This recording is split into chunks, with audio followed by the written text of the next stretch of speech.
तो ओम प्रकाश राजभर और ओवैसी का तो संबंध इस तरह से है जैसे आज शाम को निकाह हुआ और सुबह तलाक लोग दे देते हैं। आदत जिसकी खराब रहेगी, किसी एक बंदर को आप डाल से उतार करके और एसी कमरे में ले जाएंगे, उसको सोफ़ा पर बैठाएंगे तो उसको सोफ़ा और एसी और के अच्छा नहीं लगेगा। कि बागवां को कभी जो संवारे नहीं, बागवां को कभी जो संवारे नहीं, वैसी मालिन का कोई भरोसा नहीं। और जो हर रात सौहर बदलती रहे, वैसे दुल्हन का कोई भरोसा नहीं। परसों ओम प्रकाश राजभर आए थे, ओवैसी तो नहीं दिख रहे थे, क्या कहेंगे आप? ओम प्रकाश राजभर के साथ ओवैसी नहीं दिखाई दिए। तो ओम प्रकाश राजभर और ओवैसी का तो संबंध इस तरह से है जैसे आज शाम को निकाह हुआ और सुबह तलाक लोग दे देते हैं। तो नहीं आए तो इसमें उनको भी खराब नहीं लगेगा और ओवैसी को भी नहीं खराब लगेगा। भाजपा को काफी महत्वपूर्ण सुना गया, झांसाराम बना दी योगी जी को। ठीक है, उनकी भाषा ही ऐसी है कि वो भाषा के नाम से ही जाने जाते हैं। जैसे भुखाइल बिल्ली खम्हा नोचे, ओम प्रकाश जी का यही कहावत है कि भुखाइल बिल्ली खम्हा नोचे। भारतीय जनता पार्टी के बारे में जो कहते हैं उनका पूरा समाज जानता है, उनकी पूरी पार्टी जानती है कि भारतीय जनता पार्टी ने उनको कितना सम्मान दिया। भारतीय जनता पार्टी की ही देन है कि उनके माथे पर चंदन लगा। भारतीय जनता पार्टी ने उनको कैबिनेट में मंत्री बनाया। लेकिन आदत जिसकी खराब रहेगी, किसी एक बंदर को आप डाल से उतार करके और एसी कमरे में ले जाएंगे, उसको सोफ़ा पर बैठाएंगे तो उसको सोफ़ा और एसी और के अच्छा नहीं लगेगा और नोच के नाच के तोड़ करके फिर उसी डाल पर चला जाएगा जहाँ से वो आया था। ओम प्रकाश जी को आप बंदर बोल रहे हैं? क्या बोल रहे हैं? ओम प्रकाश जी को आप बंदर बोल रहे हैं? बंदर उनको नहीं बोल रहे हैं, उनको तो मैं माननीय ओम प्रकाश राजभर कहता हूँ। एक उदाहरण मैं दे रहा हूँ कि जो बंदर की हाल है वही उनकी हाल है। मेरा एक शहर है, उस शहर के माध्यम से ही उनका जीवन परिचय आप जान जाएंगे। वो आज से राजनीति में नहीं है, वो बहुत दिनों से राजनीति में है, हमसे वो सीनियर हैं। एक शहर मैं कहना चाहता हूँ कि बागवां को कभी जो संवारे नहीं, बागवां को कभी जो संवारे नहीं, वैसी मालिन का कोई भरोसा नहीं। और जो हर रात सौहर बदलती रहे, वैसे दुल्हन का कोई भरोसा नहीं। तो कौन शोहर बदल रहा है? अरे ओम प्रकाश राजभर शुरू की राजनीति उनको उनकी बहुजन समाज पार्टी में थी।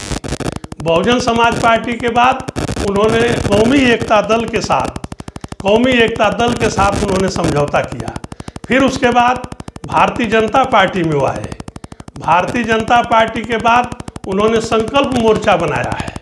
संकल्प मोर्चा उनका 15 दिन तक नहीं चला। मैं कहा ना कि ओम प्रकाश जी का, माननीय ओम प्रकाश जी का निकाह और तलाक समझ में नहीं आता है। अनिल राजभर जी कल कह रहे हैं कि अभी भी अखिलेश यादव और सुभाषपा का गठबंधन कोई ठीक नहीं है, कब टूट जाए? वो अनिल राजभर जी भाई साहब ने तो बहुत अच्छा कहा है, क्योंकि इनके जेहन में है कि आज किसके साथ हैं, कल वो कहाँ चले जाएंगे, उसका आप इंतजार करिए। 2022 में दावा कर रहे हैं सरकार बनाने। अरे वो क्या दावा करेंगे? दावा तो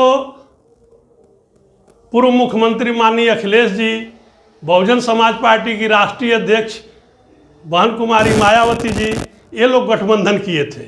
बहुजन समाज पार्टी और सपा के गठबंधन से बड़ा इनका गठबंधन है क्या? ये तो दावा कर रहे हैं कि जिसका साथ दिया हमने वो जीत गया, वो मुख्यमंत्री बन गया। 2017 का उदाहरण दे रहे थे कि अमित शाह के साथ है तो उत्तर प्रदेश की सरकार बन। अरे कौमी एकता दल में थे तो कहाँ इनकी सरकार बन गई थी? इसके पहले और दल में थे तो कहाँ सरकार बनाए? ये भारतीय जनता पार्टी की देन है कि ये माननीय हो गए। इनके बस का कुछ है नहीं। ये तो अपने जाति को, ऐसे आदमी के बारे में आप हमसे प्रश्न कर रहे हैं, मेरे समझ में नहीं आ रहा है। भारतीय जनता पार्टी ये सरकार में जब थे तो इन्होंने कहा कि सरकार के पास जितना पैसा होता है उससे अधिक पैसा तो हमारे बिरादरी के लोग शराब पी करके बहवा दे रहे हैं। वो सब गलत बात है। ओम प्रकाश जी के बारे में बहुत मैं नहीं कहना चाहूँगा। ये मैं आपसे कहना चाहता हूँ, यहाँ की मऊ की जनता से मैं कहना चाहता हूँ, पूर्वांचल की जनता से कहना चाहता हूँ और पूरे प्रदेश की जनता से कहना चाहता हूँ, राजभर समाज के लोगों से, कि राजभर समाज के बहुत नेता आए और वो सब लोग माननीय और अच्छे संस्कार से थे, बोलने का, चालने का, समाज को आगे बढ़ाने का बहुत उनको अवसर मिला। बहुजन समाज पार्टी में सुखदेव राजभर थे, रामचल राजभर थे, भारतीय जनता पार्टी में इनसे बहुत अच्छे अच्छे नेता हैं।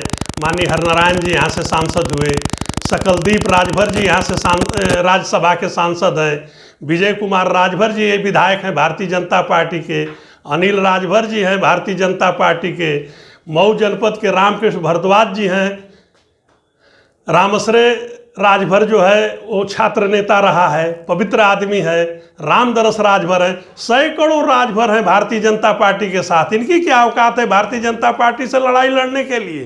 ये अपशब्द बोलते रहे। अभी इन्होंने कहा कि मेरे समाज के लोग सपा को वोट करेंगे तो अपने माई बहन के साथ, महतारी बोला है कि महतारी और बहन के साथ घात करेंगे, बेटी और बेटा के साथ घात करेंगे। राजनीतिक शब्द नहीं है, राजनीति भी एक धर्म है, राजनीति भी एक धर्म है।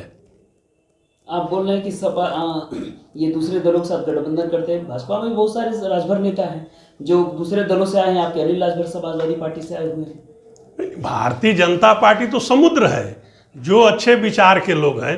भारतीय जनता पार्टी ने तो ओम प्रकाश को भी अपने साथ रखा, लेकिन इनकी रवैया वही मैं बता दिया कि 7 चूहा खा के बिलार भैली भक्तिन, 7 चूहा खा के बिलार भैली भक्तिन। ओम प्रकाश राजभर क्या कर लेंगे? कुछ नहीं कर पाएंगे। उनको भारतीय जनता पार्टी ने एक अवसर दिया था, बहुत अच्छा मौका दिया था। माननीय सुहेल देव जी के नाम पर, महाराज जी सुहेल देव जी के नाम पर ओम प्रकाश का भी सम्मान भारतीय जनता पार्टी ने किया। और अब तक देश के अंदर राजनीति करने वाले कोई भी दल, माननीय मुख्यमंत्री जी, माननीय आदरणीय सुहेल देव जी के नाम पर जितना कार्य किया कोई नहीं किया। इनको सदन में बैठ करके अपने समाज की बात को करना चाहिए। आज आकर के यहाँ सबको बुर्बक समझ रहे हैं। अरे तुमको तो जनता ने भेजा था कि जाओ सदन में हमारी आवाज़ को बुलंद करो, हमारी आवाज़ को उठाइए, लेकिन ये फिर वहीं आ गए। सड़क पर यहाँ भूखने से कोई काम नहीं चलता है। ओम प्रकाश राजभर की रैली के बाद से आनन फानन में अनिल राजभर आते हैं, प्रेस कॉन्फ्रेंस करते हैं, कहते हैं कि नवंबर में हम बड़ा धमाका कर देंगे। डर गई भाजपा ओम प्रकाश राजभर? नहीं, ऐसी कोई बात नहीं है, इसमें डरने की क्या बात है। ओम प्रकाश राजभर जी की रैली तो आपसे मैं बता दूं, इसको गनिए, मिर्ज़ापुर, सोनभद्र, चंदौली, बनारस, इलाहाबाद, भदोही, जौनपुर, आजमगढ़, अंबेडकर नगर, बस्ती, गोरखपुर, देवरिया, बलिया, मऊ, आजमगढ़, गाजीपुर, यहाँ के लोग सपा और इस पार्टी के लोग आकर के भीड़ जुटाए। जो मैं बताया हूँ कि अनिल राजभर और हमारे यहाँ के जो भी क्षेत्रीय माननीय नेता हैं, इससे बड़ी रैली हो जाएगी। ये क्या चुनौती देंगे भारतीय जनता पार्टी को? तो 2022 में चुनौती सीधे देंगे समाजवादी पार्टी? वो कुछ नहीं देंगे, ये लोग आउट हो जाएंगे, आउट। सबका साथ, सबका विकास लेकर के भारतीय जनता पार्टी जो चल रही है, पूजनीय महाराज जी के नेतृत्व में उत्तर प्रदेश में जो सरकार चल रही है, जितनी भारतीय जनता पार्टी के लोग जीते हैं उससे अधिक इस बार बहुमत की सरकार बनेगी। ये लोग ओम प्रकाश जो गिन रहे हैं ना, ये जो 4 पाए थे वो 0 पर आ जाएंगे, डबल जीरो ये लोग रहेंगे।